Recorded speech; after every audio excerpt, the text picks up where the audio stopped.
বন্যা দুর্গত এলাকার চিত্র জানাতে সুনামগঞ্জ থেকে সরাসরি যোগ দিচ্ছেন সহকর্মী শহীদ নূর। নূর, বন্যা পরিস্থিতি তো অপরিবর্তিত রয়েছে এখনো, তো এলাকার কেমন চিত্র দেখতে পাচ্ছেন জানাবেন আমাদের। মালিহা, সুনামগঞ্জে যদিও সুরমা নদীর পানি বিপদসীমার নিচে রয়েছে, কিন্তু আসলে এখানে কোনো সুখকর খবর নেই। আপনাকে যদি আমি জানাই, এখন কিন্তু বৃষ্টিপাত হচ্ছে এবং দেখতেই পাচ্ছেন যে বৃষ্টি হলেই কিন্তু এই এলাকার মানুষের উদ্বেগ উৎকণ্ঠা বেড়ে যায়। আমার পেছনে যে ঘরবাড়িগুলো আছে সেটি কিন্তু এখনো বলা যায় যে পানিবন্দী অবস্থায় আছে। ঘরের আঙিনাগুলোতে পানি রয়েছে।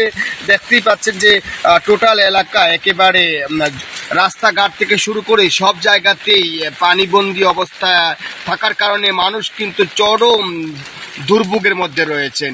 যদি আপনাকে জানানোর চেষ্টা করি, ইতিমধ্যেই যে সুরমা নদীর পানি বিপদসীমার 6 সেন্টিমিটার নিচ দিয়ে প্রবাহিত হলেও এই যে সুনামগঞ্জের 7টি উপজেলা কিন্তু লক্ষাধিক মানুষ পানিবন্দী থাকার কারণে এই যে জলাবদ্ধতা সৃষ্টি হয়ে কিন্তু বন্যা পরিস্থিতি অপরিবর্তিত থাকার কারণে মানুষের মধ্যে যে উদ্বেগ উৎকণ্ঠা সেটি কিন্তু সহজেই আসলে কাটছে না।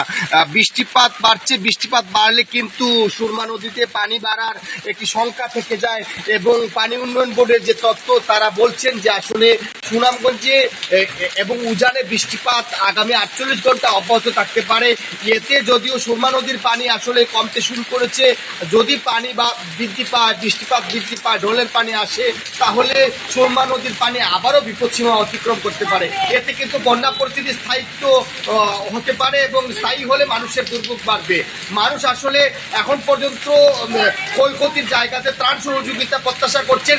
জেলা প্রশাসনের পক্ষ থেকে বলা হচ্ছে পর্যাপ্ত ত্রাণ মজুদ রয়েছে এবং তারা প্রয়োজন অনুসারে সেটি ক্ষতিগ্রস্তদের মধ্যে বিতরণ করছেন। তো এই ছিল সুনামগঞ্জে বন্যা পরিস্থিতির সর্বশেষ খবরাখবর। মালিহা, ধন্যবাদ আপনাকে।